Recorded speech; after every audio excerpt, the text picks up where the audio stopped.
Hey everyone, and welcome.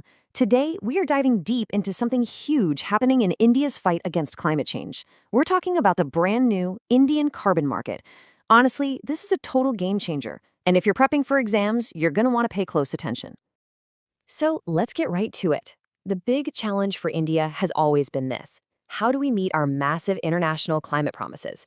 Specifically, that huge commitment we made under the Paris Agreement to slash our economy's emission intensity by a whopping 45% by 2030. That is a massive undertaking. So what's the plan? How are we actually going to pull this off?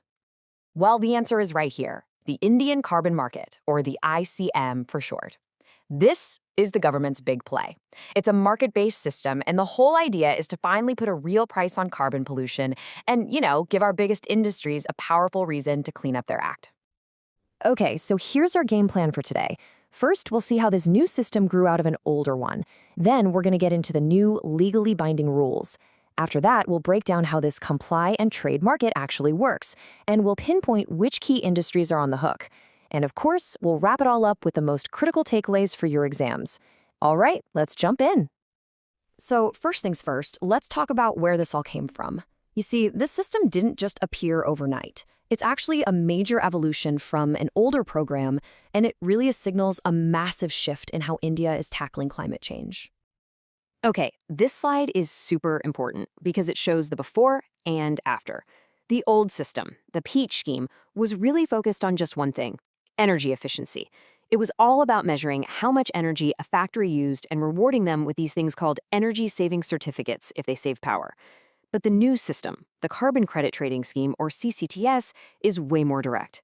Its focus is squarely on greenhouse gas emission intensity, basically the total climate impact. The new metric is TCO2e, and the new reward is a carbon credit certificate.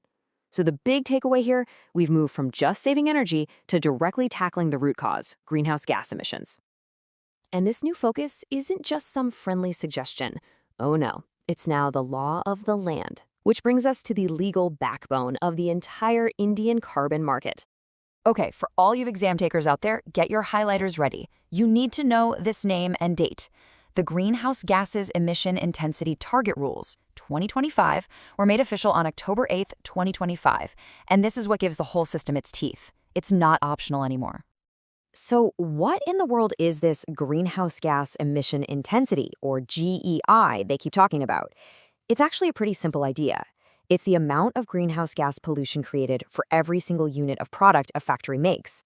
Think of it like this. It's the carbon footprint for making 1 ton of cement or 1 ton of aluminum. The whole point is to push that number down. And the unit they use to measure all this is TCO2e, tons of carbon dioxide equivalent. There are lots of different greenhouse gases, and they don't all have the same warming effect. So TCO2e is like a universal translator. It converts the impact of all those different gases into a single standard number, making everything easy to compare. This is basically the currency of this new market. All right, so who actually has to follow these rules? Well, the law calls them an obligated entity. It's just a fancy term for any industrial plant that is now legally required or obligated to meet these new emission targets.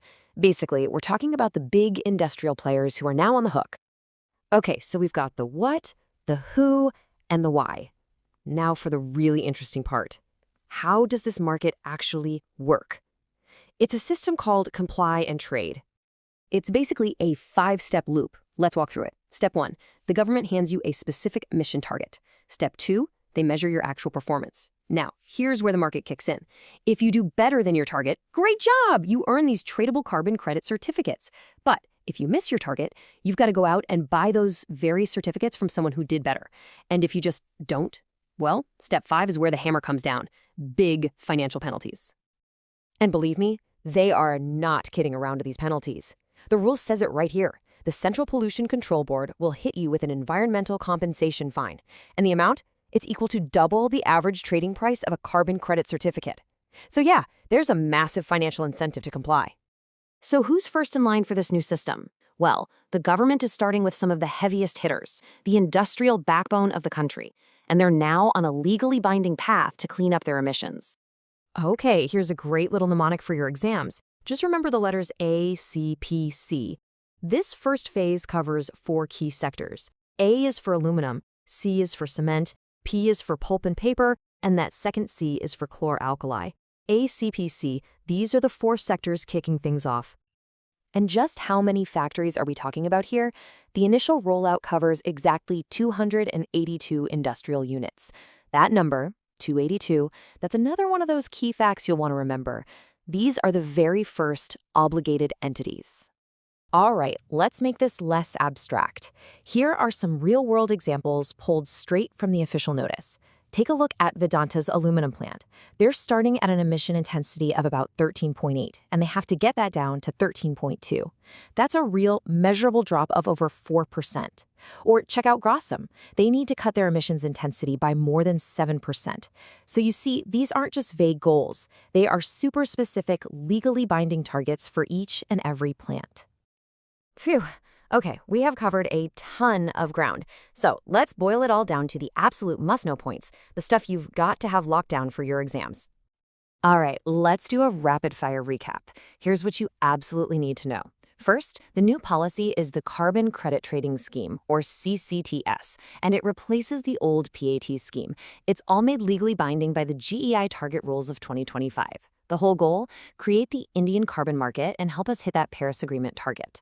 The core metric is GHG emission intensity, measured in TCO2e. Remember the sectors: ACPC, aluminium, cement, pulp and paper, and chlor-alkali. The scope for now is 282 of these big industrial plants. The mechanism is simple. Do well, and you can earn and sell credits. Fall short, and you have to buy them. And the penalty for not playing ball? A huge fine of twice the average credit price. And that really leaves us with the big multi-billion-dollar question, doesn't it? India is putting its chips on a market-based solution to clean up its biggest industries. The system is built, the rules are in place, but is it going to be enough? Can this market truly deliver the kind of deep, fundamental change we need to protect our climate future? Well, that's the story we'll all be watching unfold. Thanks so much for tuning in.